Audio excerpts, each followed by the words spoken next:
Welcome to doctor மைத்லிஸ் music therapy channel. இன்றைய பதிவிலையும் மனதில் உறுதி வேண்டும் என்ற தலைப்பில் சில செய்திகளை நம்ம பகிர்ந்துக்கலாம். இந்த மனதில் உறுதி என்பது எல்லா விஷயங்களை கற்றுக்கொள்வதற்கும் செய்திகளை தெளிவாக தெரிந்து கொள்வதற்கும் தெரிந்து கொண்ட செய்திகளை தெளிவாகவும் ஐயம் தெரிவரவும் அதை நடத்தி கொள்வதற்கும் நம்மளுக்கு என்ன வேணும்? மனதில் உறுதி வேண்டும். படிக்கணும் அப்படின்னு சொன்னால் அதுக்கு ஏற்புடைய எல்லா செயல்களையும் செய்வதற்கும் ஏற்புடைய தேவையான செய்திகளை சேகரித்து கொள்வதற்கும் உறுதி வேண்டும். எதுவுமே படிக்காமல் எதுவுமே எந்த வேலையும் செய்யாமல் நம்ம பாட்டுக்கு திடீர்னு படிக்கணும் அப்படின்னு சொன்னால் ஃபஸ்ட்டு திங் என்ன வேணும்? படிக்கிறதுக்கு எந்த பாடம் படிக்க போகிறோமோ அந்த புஸ்தகம், அது கொண்டு தொடர்புடைய நோட்டு, அதில் இருக்கிற அசைன்மெண்ட் எழுதக்கூடியதாக இருந்தாலும் கணக்கு நோட்டாக இருந்தால் ரஃப் நோட்டு ஒன்று, இதெல்லாம் எடுத்து வச்சுக்கணும் அப்படின்றத நம்ம புரிஞ்சுக்கணும்.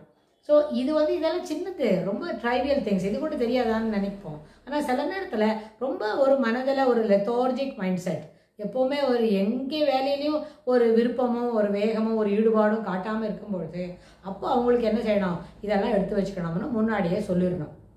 அப்போ தான் அவங்க அதுக்கு தொடர்புடையதாக அந்த note, rough note, fair note, கணக்கு போட்டு பார்க்குறதுக்கு அது எல்லாத்தையும் கொண்டு வந்து அவங்க வச்சுப்பாங்க.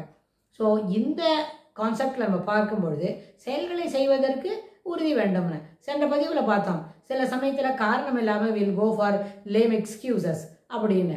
அப்போது அந்த எக்ஸ்கியூஸ் கொடுக்குறோம், ஏதான தவறுதல், எனக்கு படிக்க பிடிக்கல, இப்போ ரொம்ப போர் அடிக்கிறது, ஐ எம் அவுட் ஆஃப் மூடு அப்படிலாம் சொல்கிறோம். ஆனால் சென்ற பதிவில் சொன்னோம், செல்ஃப் கான்ஃபிடென்ஸை வளர்த்துட்டா நிச்சயமாக என்ன பண்ணலாம்? நம்மள்கிட்ட ஃபியரேன்ற வார்த்தையே இல்லை. எந்த செயல்களை செய்வதற்கும் அதில் நம்மளுக்கு ஒரு ஈடுபாடு கிடைச்சிடும். தன்னம்பிக்கையை வளர்த்துக்கிட்டால் அது நம்மளால் செய்ய முடியும், கண்டிப்பாக செய்யும். we have commenced the work, we will complete the work அப்படின்ற ஒரு எண்ண ஓட்டத்தை வளர்த்துக்கணும் அப்படின்னு சொன்னோம். சில சமயத்தில் என்ன ஆகும்னு கேட்டால் அடுத்தவங்களோட ஒப்பீனியன் கூட நம்மளை என்ன செய்யும்? சிறப்பாக செயல்படுவதை தவிர்த்துடும்.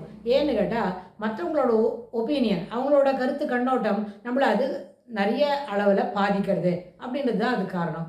ஆனால் நம்ம ஒரு வேலை செய்கிறோம், ஒரு தனி மனிதனாக நின்று ஒரு வேலையை செய்கிறோம் அப்படின்னு சொன்னால் அந்த வேலையை செய்யும்பொழுது அதில் நிறைய இடர்பாடுகள் வருவது இயற்கை, வருவது ஏற்புடையது தான். அது ஒரு டீமாக 7-8 பேர் இருந்து ஒரு வேலையை செய்தாலும் அதுக்கு நிறைய இடர்பாடுகள், அப்புறம் என்ன பிரேக் டவுனு, இல்லாட்டி போனால் கொஞ்சம் நேரம் காத்துருக்கணும், யூஷுவலி என்ன indiscriminately wait before continuing your work, அப்படியெல்லாம் இருக்கும். அது ஒரு டீமுக்கே இந்த கண்டிஷன்ஸ்லாம் ஏற்புடையதுன்னு சொன்னால் தனி மனிதனாக ஒரு வேலையை செய்யும்பொழுது அதற்கு பெரிய அளவில் அதிகமான எண்ணிக்கையில் இடர்பாடுகள் வருவது என்பது இயற்கை. ஆனால் அந்த இடர்பாடுகள் வந்தது அப்படின்றதுனால ஒரு தொய்ந்து போகாமல் பொறுமையாக காத்துட்டு இருந்து there is an right opportunity, அப்போ என்ன செய்யணும்? there is an opportunity, it will be more right to continue further அப்படின்னா அந்த ஆங்கிள் வர வரைக்கும் இருந்து அந்த வேலையை நம்ம தொடர்ந்து செய்து முடிக்க முடியும். ஏன்னா நம்ம தான் we have commenced the work, definitely we have the ability to complete the work also அப்படின்ற அந்த மனப்பான்மையை வளர்த்துட்டா அதில் நம்மளுக்கு என்ன இருக்காது? எந்த இடர்பாடும் அது நம்ம செய்யக்கூடிய வேலைகளை தவிர்த்து விடும் அப்படின்ற ஒரு எண்ண ஓட்டமே வராமல் அளவுக்கு நம்ம அந்த வேலையை செய்து முடிக்க முடியும். அதனால் மனதில் உறுதி வேண்டும் செயல்களை செய்து முடிப்பதற்கு. மனதில் உறுதி வேண்டும். செய்யக்கூடிய செயல்களில் எந்த இடர்பாடு வந்தாலும் அதை என்ன செய்யணும்? அதை காத்திருந்து பொறுத்து அந்த இடர்பாடுகள் என்ன கொஞ்சம் தளரும் பொழுது we should continue our journey of doing this work அப்படின்ற மன ஓட்டத்தை வளர்த்துக்க வேண்டியது அத்தியாவசியம் அப்படின்னு சொல்லி இந்த பதிவை நம்ம நிறைவு செய்கிறோம். இதுக்கு தொடர்புடைய செய்திகளை வரப்போகிற பகுதிகளில் பார்க்கலாம். தேங்க்ஸ் ஃபார் வாட்சிங்.